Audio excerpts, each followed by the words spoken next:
오늘의 데일리 뉴스레터에 오신 것을 환영합니다. 1. 미국도 못했는데 한국은 벌써 2. 한 KF-21 수상하다. 화력 3. 한국의 한 시골에서 340조 원 잭팟. 한번 진실을 알아봅시다. KF-21 보라매는 한국에서 개발된 전투기로서 논란의 중심이 되었습니다. 최근 미국 공군은 자사의 최고 전투기인 F-22 랩터를 대체하기 위해 6세대 전투기 개발 프로젝트를 시작한다고 발표했습니다. KF-21 보라매와 F-22 랩터의 비교는 국제사회의 관심을 끌었습니다. KF-21 보라매는 한국의 국방력에서 상당한 발전으로 평가되고 있습니다. 한화시스템과 한국항공우주산업 KAI 이 개발한 이 전투기는 원거리 비행, 고속, 다목적 공격 능력 및 현대적인 대공 시스템에 대응하기 위해 설계되었습니다. KF-21 보라매는 AESA 레이더, 전자제어 시스템 및 최신 무기 시스템과 같은 고급 기술로 장착되어 있습니다. 그러나 미국의 F-22 랩터와 비교하면 KF-21 보라매는 아직 몇 가지 제한이 있습니다. F-22 랩터는 열 및 레이더 은폐 기능과 고급 전자 시스템과 같은 세계 최고의 스텔스 전투기로 인정받고 있습니다. 또한 F-22는 원거리 공격 무기 및 적극적인 대공 시스템도 장착하고 있습니다. 이는 KF-21 보라매가 아직 달성하지 못한 강점입니다. 그러나 이 두 전투기의 비교는 기술적인 지표에만 머물 수는 없습니다. 생산 능력, 가격 및 가용성과 같은 다른 중요한 요소도 고려되어야 합니다. KF-21 보라매는 자원이 제한된 국가들에게 비용 효율적인 선택지를 제공할 수 있으며 F-22 랩터는 상당한 가격과 복잡한 생산 과정을 갖고 있습니다. 종합적으로 KF-21 보라매의 부활과 F-22 랩터와의 비교는 국제사회에서 논쟁과 관심을 불러일으키고 있습니다. 한국의 항공방위 산업의 발전을 대표하는 KF-21 보라매이지만 여전히 F-22 랩터가 세계 최고의 전. 사실 맞는 말이긴 합니다. 특히 전투기에 있어 세대 구분은 말 그대로 차원 이다른 격차입니다. 지금까지 제시된 6세대기의 개념 중 절반만 사실이라 하더라도 4.5세대 전투기인 KF-21로는 공중 우세를 확보하기는커녕 출격하는 것 자체가 자살행위나 마찬가지입니다. 그럼 정말로 KF-21 개발 같은 건 시간 낭비, 예산 낭비에 불가능한 걸까요? 당연히 그렇지 않습니다. 오늘은 왜 KF-21 26세대 전투기 앞에서도 당당할 수 있는지 그 이유에 대해 알려드리겠습니다. 현재 대부분의 나라는 주력으로 4.5세대 전투기를 운용하고 있습니다. F-15K, KF-16을 운용 중인 대한민국은 물론이고 미국 공군 또한 주력은 F-15, F-16 계열 전투기들입니다. 하지만 이렇게만 말씀드리면 무슨 헛소리냐고 하실 분들이 계실 겁니다. 성능 측면에서 본다면 F-35, F-22가 훨씬 뛰어나기 때문인데요. 그러나 4.5세대 전투기와 5세대 전투기 사이에는 성능보다 큰 격차가 존재합니다. 바로 숫자입니다. 일례로 미 공군 기준 F-15, F-16 계열 4.5세대 전투기 보유량은 무려 1300대에 육박합니다. 반면 F-35, F-22 같은 5세대기는 기껏해야 540대에 불과합니다.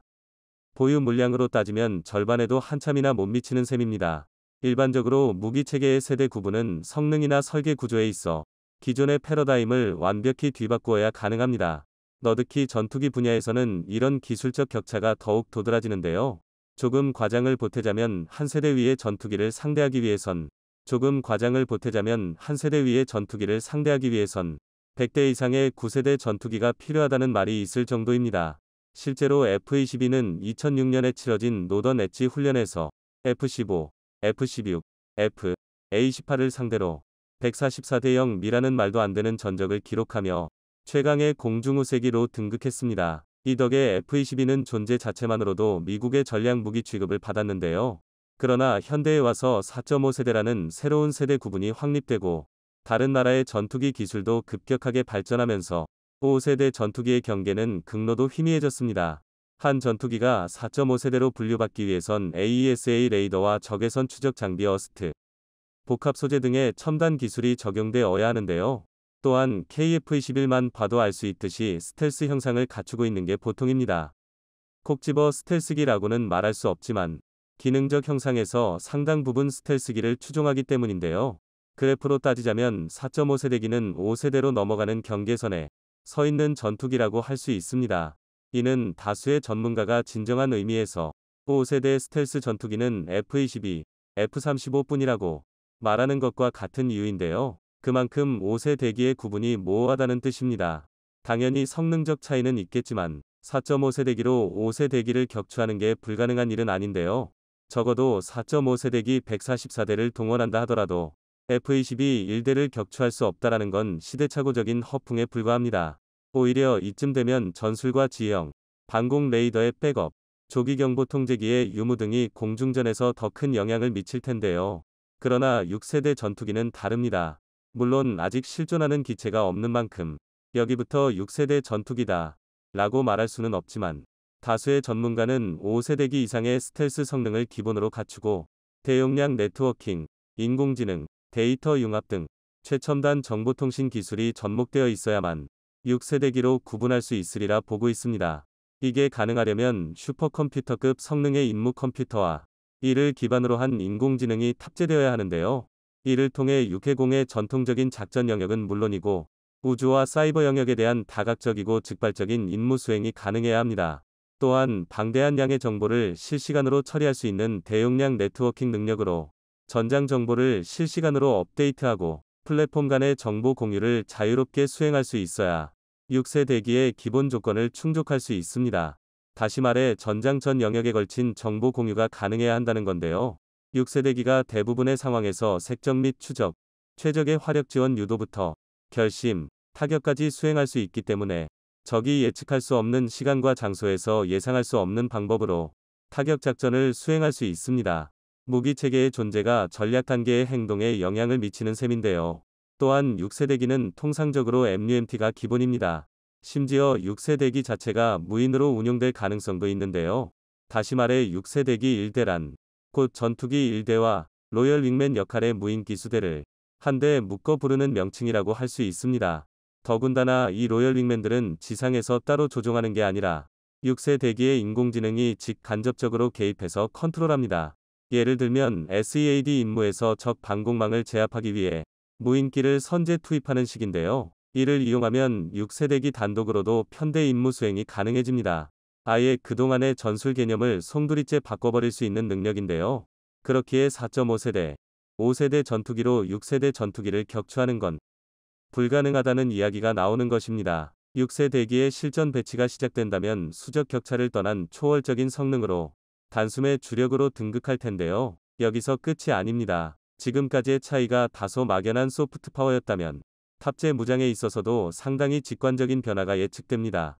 일례로 5세대 전투기까지는 재래식 화약 무기가 기본 무장이었다면 6세대기부터는 레이저, 고출력 전자파 등 광속 무기와 극초음속 미사일 등이 기본 무장으로 탑재될 가능성이 높습니다.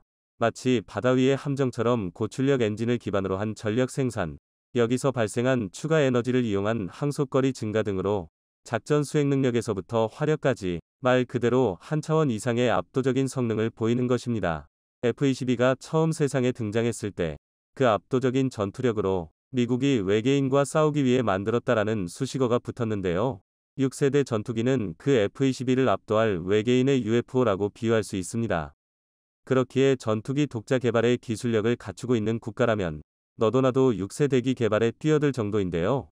미국의 NGAD 프로젝트, 그리고 영국, 이탈리아, 일본의 공동개발 프로젝트인 GCAP와 프랑스, 독일, 스페인의 FCAS가 대표격이고 러시아와 중국도 6세 대기 독자 개발에 도전하고 있습니다. 하지만 여기서 그나마 개발 가능성이 높은 건 미국뿐입니다. 러시아는 전쟁으로 인해 사실상 프로젝트가 중단된 상태고 FCAS 프랑스가 독자 개발을 운운하면서 협상 단계에서부터 삐걱대고 있습니다. 그나마 2021년 3국 간의 협의가 진행되었다고는 하지만 이조차도 개발을 주도하는 프랑스 다소의 갑질로 프로젝트 파기까지 언급되었다가 간신히 산업계 합의에 도달하면서 연명하는 수준입니다. 상황이 좋지 않은 건 GCAP도 마찬가지인데요. 가장 큰 문제는 예산입니다. 기약도 없는 전투기 개발에 세 나라가 공동으로 자금을 출자하다 보니 중간에 한 나라만 빠져도 사업 자체는 물론 나머지 두 나라의 전투기 시장에 막대한 손해를 입힐 판인데요. 심지어 영국 국방장관이 직접 나서서 파트너 중 한 명이 작업 시작 후 갑자기 철수할 경우 재앙적인 결과를 초래할 수 있다 라며 엄포를 놓았습니다. 끝으로 중국은 아직까지 컨셉 디자인만 공개했을 뿐이지만 독자 개발 중이라고 주장하고 있는데요. 하지만 지금까지 중국이 보여준 카피품들의 역사를 보면 독자 개발이란 단어 자체가 중국과 연이 없어 보입니다. 오죽하면 6세 대기 자체를 허상에 불과하다고 주장하는 전문가도 있습니다. 6세 대기에 도달하려면 5세대 전투기라는 발판이 있어야 하는데요. 그러나 현재 미국을 제외하고 6세 대기 개발에 뛰어든 모든 나라는 5세 대기 개발 경험이 전무합니다. 특히 유럽의 개발국들은 이제 와서 5세 대기를 새로 개발하기엔 늦었다는 판단과 더 이상 미국이 주도하는 전투기 시장에 끌려다닐 수 없다는 판단에 5세 대기를 건너뛰고 6세대에 도전하고 있습니다. 그렇지만 이는 걸음마는 할 줄 아니까 뜀박질은 건너뛰고 자전거를 타겠다는 말이나 다름없습니다. 6세대 전투기라는 건 단계적인 기술 성장을 통해서만 그 윤곽을 더듬을 수 있습니다. 그리고 지금 대한민국이 시도하고 있는 게 바로 이것입니다. 많이들 대한민국이 아직 6세대기에 도전할 실력이 안 된다고 생각하지만 이는 단단한 오해입니다. 분명 전투기 분야에서 대한민국은 이미 늦었습니다. 출발선 자체가 다른 나라들보다 한참이나 뒤에 있었기 때문인데요. 그래서 늦은 만큼 빠르게 성장하고 있습니다. 즉 절대 현실의 안주에서 손을 놓고 있던 게 아니라는 뜻입니다. 대한민국은 KF-21 보람의 연구 개발과 동시에 6세 대기 병렬 연구를 진행하고 있습니다. 6세 대기 병렬 연구를 진행하고 있습니다. 이를 한눈에 알 수 있는 게 KF-21 개발 로드맵인데요. 최근 잠정 전투 적합 판정을 획득하고 마지막 시제기 초도 비행만을 앞둔 KF-21은 락제로터부터 락원 개발 단계입니다.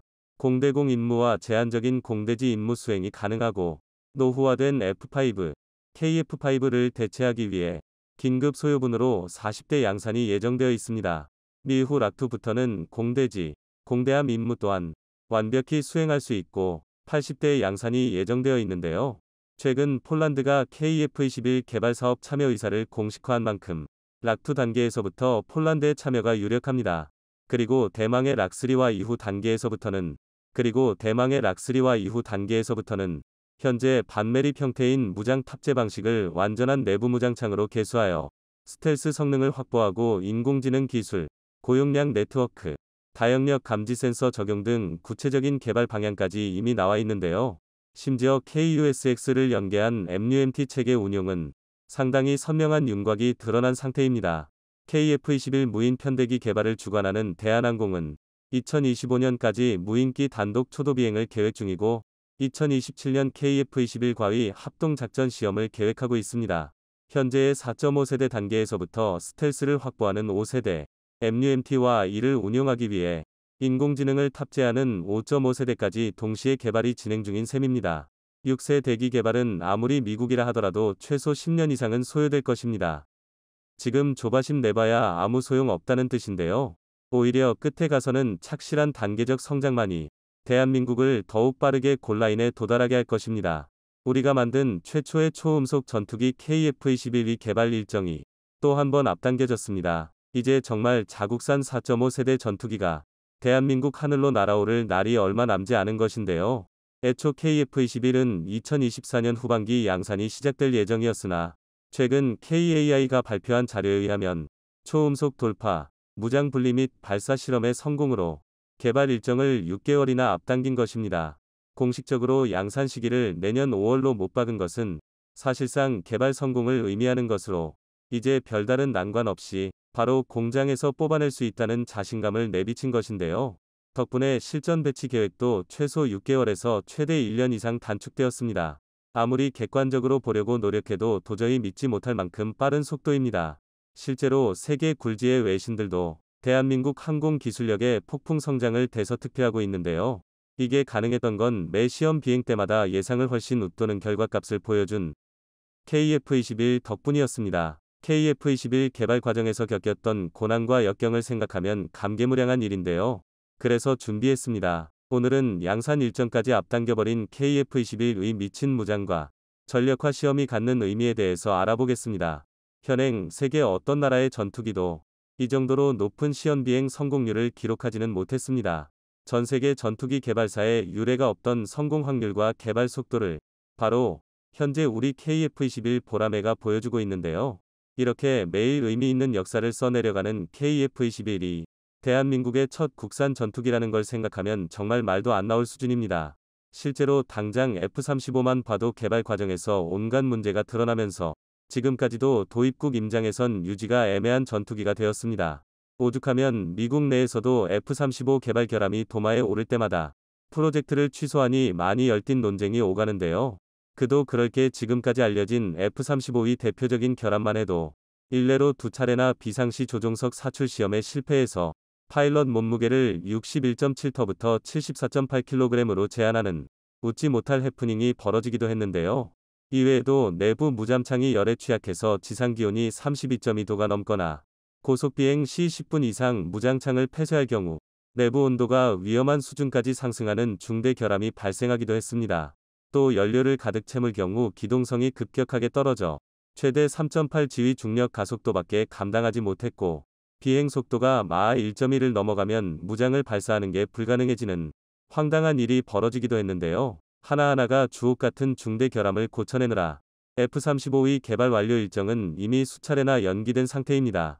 그나마 현재는 중대 결함 대부분을 해결하고 일단 실전에 사용은 할 수 있는 상태라 양산이 결정되었고 현역으로 운용 중인 건데요. 그러나 여전히 2023년 기준 개발 28년 차에 돌입했음에도 F-35에는 미완의 전투기라는 꼬리표가 따라붙고 있습니다. 물론 F-35가 유독 심한 경우긴 하지만 이처럼 전투기 개발 과정이라는 건 실패의 연속이나 마찬가지입니다. 그만큼 첨단 기술이 집약된 게 전투기라는 것인데요. 그러니 전투기에 대해서 어느 정도 사전 지식이 있는 분들은 물론 실제 KF-21을 분석한 각종 군사 매체와 전문가들은 하나같이 이게 대한민국의 첫 전투기라는 걸 믿을 수 없다 라며 혀를 내두르기 일쑤입니다. 이런데 그 개발사를 자세히 들여다보면 고난과 역경의 연속이었습니다.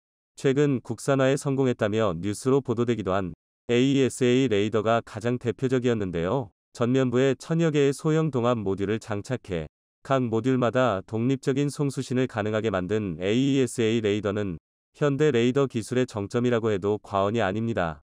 무수히 많은 모듈이 각기 다른 주파수의 송수신을 할 수 있어서 적의 전파 방해에 따른 대처 능력이 상당히 뛰어납니다. 대한민국 적선국들의 전자전 능력을 고려하면 KF-21의 AESA 레이더는 필수적으로 탑재되어야 하는 장치였는데요. 그러나 지상 고정형과 달리 전투기 탑재 레이더는 플랫폼이 끊임없이 움직이는 데다 음속의 벽을 돌파하는 극한의 환경에 노출된 만큼 상당히 높은 수준의 기술력이 필요합니다. 그렇기에 KF-21 개발 사업 초기만 해도 대한민국은 스스로 AESA 레이더를 개발하고 전투기에 탑재할 능력이 부족하다고 판단해버렸는데요. 그래서 FX 3차 사업을 통해 F-35 40대를 도입하는 대신 절충교역으로 미국의 AESA 레이더 기술을 포함한 4대 전투기 핵심 기술을 이전받기로 했습니다.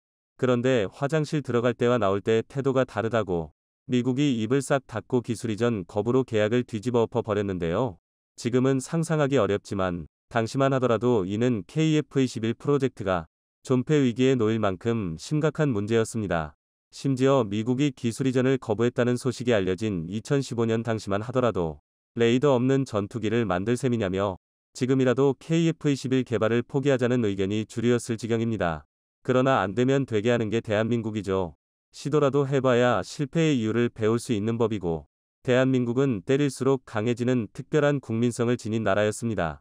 그렇게 대한민국은 불가능에 도전했고 그 결과 모두가 아시다시피 세계 12번째 AESA 레이더 개발국에 당당히 등극했는데요. 그리고 KF-21은 대한민국의 AESA 레이더를 탑재한 채 공대공 모드 25개 시험 항목에서 총 18회의 비행시험을 수행했고 모든 요구 성능 및 개발 목표를 달성했습니다. 쉽게 말해 대한민국이 순수 독자 기술로 개발한 첫 번째 AESA 레이더를 탑재한 최초의 전투기가 처음으로 도전한 비행 테스트에서 단 한 번의 실패조차 없었다는 뜻입니다. 어이없을 정도로 놀라운 완성도인데요. 당연히 우리 개발진들의 뼈를 깎는 노력이 있었기에 가능한 일이었겠지만 솔직히 관련 기술에 정통한 입장이 아니고서야 기적이라고밖에 표현할 수 없는데요. 이러니 PR을 떠나 KF-21 보라매가 주변국을 긴장하게 만든다는 소리가 나오는 것입니다. 적선국 입장에서는 대한민국이 4.5세대 정점이 예상되는 전투기를 개발하는 중이니 긴장하는 게 당연하고 우방국 임장에서는 방산시장에서 KF-21과 경쟁할 생각에 벌써 골머리를 썩고 있는 건데요. KF-21은 이런 기존의 상식을 뒤엎고 연달아 성공만을 기록 중이니 적선국이고 우방국이고 입이 떡 벌어질 수밖에 없는 건데요. 오죽하면 이를 믿지 못한 국내 모 기자가 KF-21이 온갖 결함을 토해내기 시작했다며 비행시험이 가시밭길에 들어섰다는 억지 주장을 펼치기도 했습니다. 하지만 당연히 이건 전투기의 개발 과정을 전혀 이해하지 못했다고 스스로 광고하는 꼴이나 다름없는 왜곡, 선동 기사에 불과합니다. 단적으로 KF-21 이 초기 저속 비행 단계임에도 입단 경보가 울렸으니 심각한 상황이라고 주장했는데 사실 경보가 울리는 건 지극히 당연한 일입니다. 애초에 시제기는 그러려고 만든 겁니다. 원래부터 비행 과정에서 생기는 문제들을 미리 파악하고 미세한 디테일 조정을 통해 완성형 기체를 만들기 위해 시제기를 제작하는 거고 이를 가지고 시험 비행을 하는 건데요. 단 한 번도 항공기를 날려보지 않고 지상 경납고 풍동 실험장에서 100% 완벽한 조정이 가능하면 그건 종이 비행기지 최첨단 과학 기술의 집약체인 전투기가 아닙니다. 그게 가능하면 시제기를 만들 필요도 없고 시험 비행을 진행할 필요도 없습니다. 그냥 다짜고짜 양산부터 시작하고 실전 배치해버리면 그만인데요. 그러나 전투기는 12년 전정비 과정에서 너트 하나 빠뜨린 것으로도 추락할 수 있는 아주 민감한 장비입니다. 더군다나 앞서 말했듯이 일각의 주장과 정반대로 KF-21은 매 순간 한없이 완벽에 가까운 성공 가도를 달리고 있습니다. 특히 가장 최근에 진행했던 무장시험들은 가슴이 두근거릴 정도로 환상적이었는데요. 우선 KF-21은 지난 3월 28일 CJ 2호기를 통해 공대공 미사일 미티어의 무장 분리 시험에 통과했고 CJ 3호기는 100여 발이 기총 발사 시험에 성공했습니다. 미티어는 범유럽 미사일 개발업체인 MBDA가 개발한 차세대 비가시거리 공대공 미사일, 일명 BVRAAM 시스템인데요. 영국의 주도로 프랑스, 독일, 이탈리아, 스웨덴, 스페인이 개발에 참여한 만큼 유럽의 기술력이 총집합된 장거리 공대공 미사일의 정점으로 평가받습니다. 실제로 덕티드 로켓 모터를 탑재한 미티어는 독보적인 초원거리 요격으로 명성이 높은데요. 기본 속력만 최소 마하 4 이상인데다 사거리는 최소 100km에서 최대 300km에 육박합니다. 오죽하면 미국조차도 F-35의 초장거리 묘격 무장으로 미티어를 탑재하고 있는데요. 극단적으로 말하면 KF-21 개발을 주관하는 KAI의 사천공항에서도 서울 상공에 출현한 적 전투기를 요격하는 게 가능한 셈입니다. 일각에서는 현대 공중전에서 기총에 무슨 쓸모가 있느냐며 무장시험은 단순히 탄약이나 미사일을 몇 말 발사할 수 있느냐가 목적이 아닙니다. 시제기에서 무장 분리나 기총 발사를 시험하는 건 해당 과정에서 발생하는 기체 구조, 엔진, 공기 역학적 특성 변화 등을 점검하고 이를 동해 안전성이나 일련의 무장 운용 과정에서 관련된 항공전자 시스템이 정상 작동하는지를 확인하기 위함입니다. 그리고 중요한 것은 대한민국 명구진이 시험탄이긴 했지만 미티어를 발사하는 데 성공했다는 것입니다. 최근 미국의 글로벌 파이어파워 웹사이트에서는 각국이 보유한 군용기의 대수, 전투기 기종별 성능, 실전 경험 및 작전 능력을 종합하여 분석한 결과를 토대로 전 세계 최상위 공군을 보유한 10개의 국가를 선별했습니다. 한국은 당연히 일본의 항공자위대를 제치고 7위에 마크되었는데요. 여기서 한 가지 주목할 점은 분석 대상 중엔 KF-21이 없었다는 점입니다. 사실 미국 내 군사 전문가들조차도 대한민국이 자체적으로 전투기를 제작 및 운영하고 있다는 점을 높이 샀는데요. 여기에 KF-21 마저 실전에 배치된다면 그야말로 아시아 힘의 균형을 뒤집어 놓는 중대한 사건으로 여기고 있습니다. KF-X 사업은 전 세계가 아는 자랑스러운 한국 방산의 업적입니다. T-50과 KF-21로 이어지는 연타석 홈런으로 대한민국의 군용기 기술력은 세계적인 수준에 도달해 있음이 증명되었고 KF-21 락건이 내년 양산 단계에 돌입한다면 세계 방산 시장에 어떤 변화를 가져올지 기대됩니다. 끝없이 날아오를 대한민국 공군의 비상을 응원하며 최근 러시아의 최신 전투기 Su-34가 국제적으로 대망신을 당하는 굴욕적인 사건이 발생했습니다. 자국민 34만 명이 거주하는 한 도시에 실수로 폭탄 떨어뜨리고 만 건데요.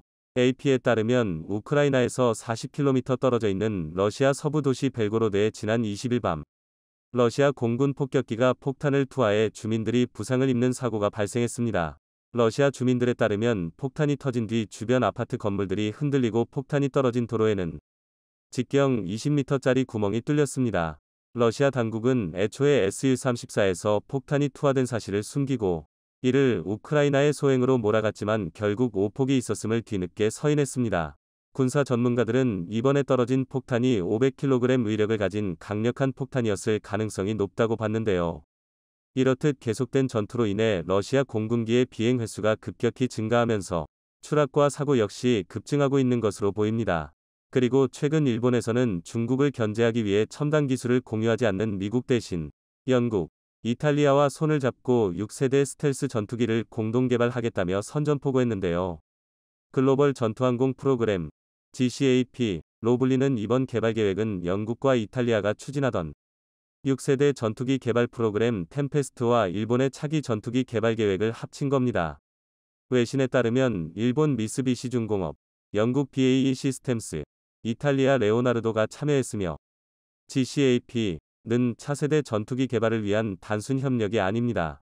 중국에 대항하기 위한 일종의 동맹 차원의 공조로 일본에선 벌써부터 21세기판 제로센 개발 계획이라는 말이 나온다고 하지만 실상은 전혀 그렇지 않습니다. 실제로 유수의 군사 전문가들 사이에선 일본은 전투기 만드는 기술도 없는데 헛돈만 쓰는 중이라는 냉정한 평가가 나오고 있다는데요. 이와는 달리 한국산 전투기의 분위기는 러시아와 일본과는 전혀 다른 양상을 보이고 있습니다.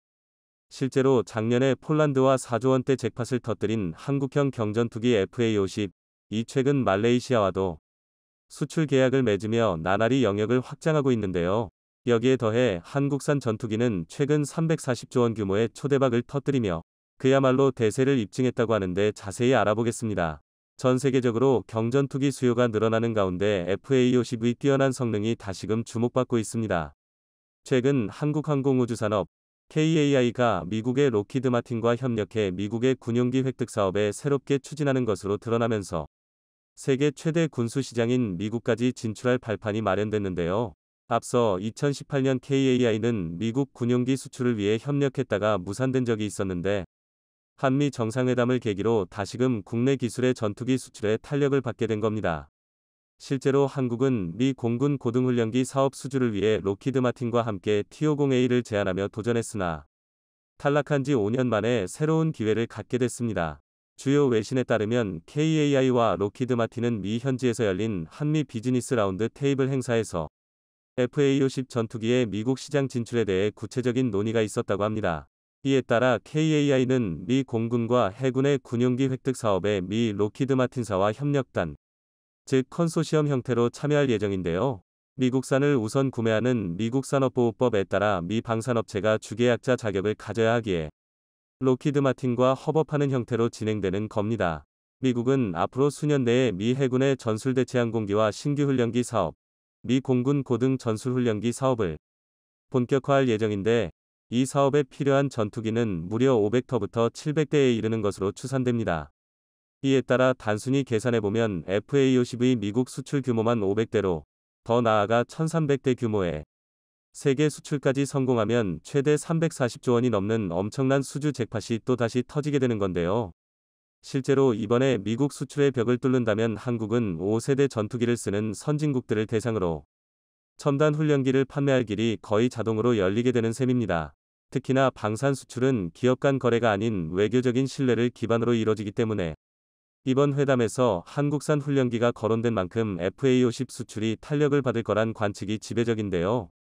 더구나 해군의 고등훈련기 사업의 경우 현재 운용 중인 T-45 기종 노후화로 후속기 조기 도입의 필요성이 높아지고 있어 FA-50과 같은 성능이 보장된 기종을 하루빨리 도입하자는 의견이 많다고 합니다. 이에 따라 일각에서는 이르면 2025년에서 늦어도 2027년 사이에 기종 선정이 이뤄질 것이란 관측입니다. 여기에 더해 2018년 미 공군 고등전술훈련기 수주전에서 KAI를 제치고 선정된 보잉의 T-7 레드호크 훈련기가 갖가지 성능 문제로 인해 개발이 기약 없이 밀리면서 더 다급해진 영향도 있을 것 같은데요. 그런데 사실 KAI가 생산하는 FA-50은 훈련기뿐 아니라 실제 전투기로도 활용 가치가 높아 미국에서도 두 팔 벌려 환영하는 분위기입니다. 세계적으로 경전투기 수요가 늘어나는 가운데 FA-50의 뛰어난 성능과 사후 관리 능력이 널리 인정받고 있는 겁니다. 또 예전에는 기본적인 비행훈련만 훈련기로 실시하고 본격적인 전술과정 훈련이나 전환훈련은 전투기를 통해서 익힐 수 있었지만 고가의 F-35를 훈련을 위해 자주 띄우는 게 부담이기 때문인데요. 이런 이유로 F-35 임무와 기능 중 일부를 첨단 훈련기로 익혀 조종 적응에 걸리는 시간을 최대한 줄여야 하는데, 실제로 FA-50의 성능을 개량하면 기본 전투 훈련도 가능합니다. 특히나 FA-50은 작년에 폴란드에 이어 얼마 전 말레이시아까지 대규모 수출을 진행하면서 이미 기술적 신뢰성을 축적한 상태인데요. 여기에 더해 수출형 FA-50 성능은 현지에서 요구하는 조건을 완전히 충족시키면서 무결점 품질 보증에 역점을 두고 만들어지는 걸로도 유명합니다. 실제로 폴란드 공군의 요구도를 반영한 FA-50PL 은 공중급유 기능을 통한 항속거리 증대, AESA, 공대지 공대공 무장 업그레이드를 통해 전반적인 기능을 한 차원 높였으며 경공격, 특수전술 및 전투임무 등 다양한 임무작전이 가능합니다. 명품 훈련기로 불리는 FA-50은 사실 한 시골 마을에서 이런 어마어마한 일을 수백조 원에 달하는 파급 효과를 만들어내는 그 가능성을 창조하고 있는데요. 실제로 경남 사천시에 위치한 KAI 본사에서는 5천여 명의 직원들이 밤낮 없이 구슬땀을 흘리며 하늘기를 개척하는 데 힘쓰고 있는데, T-50 계열을 포함한 전투기들은 모두 이곳에서 생산됩니다. 여기엔 축구장 3개 크기의 고정익동, 즉 전투기 생산시설이 있는데, 완성된 항공기는 경납고로 옮겨져 도장을 하고 연료를 최초 공급해 확인한 뒤 엔진 테스트까지 마쳐야 비로소 하늘을 날 수 있습니다. 불과 몇십 년 전만 하더라도 해외에서 들여온 부품을 단순히 조립하던 대한민국은 이제 우리 기술로 전투기를 제작하는 이런 엄청난 일을 첨단 시골 마을에서 만들어내고 있는데요. 그리고 이렇게 우리 기술에 자부심을 가지고 있는 KAI의 의지 또한 남다릅니다.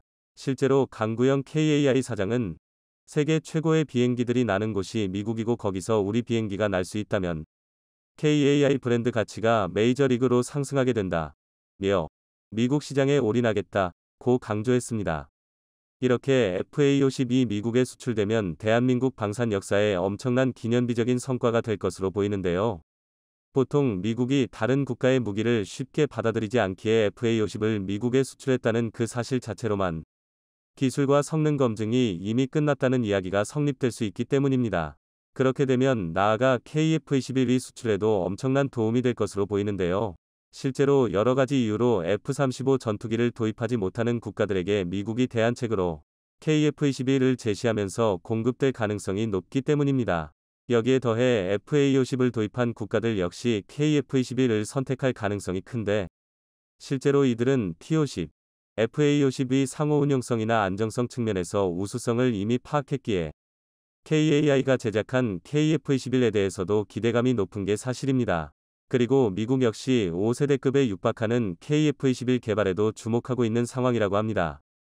이렇듯 대한민국의 항공산업의 우수성은 이미 입증되고 있으며 머지않아 미국을 비롯해 전 세계 상공을 누비게 될 것으로 보이는데요. FA-50의 미국 수출 성공으로 순조로운 개발 과정을 밟고 있는 KF-21도 대규모 수출로 이어지는 성과가 있길 기대해 보겠습니다.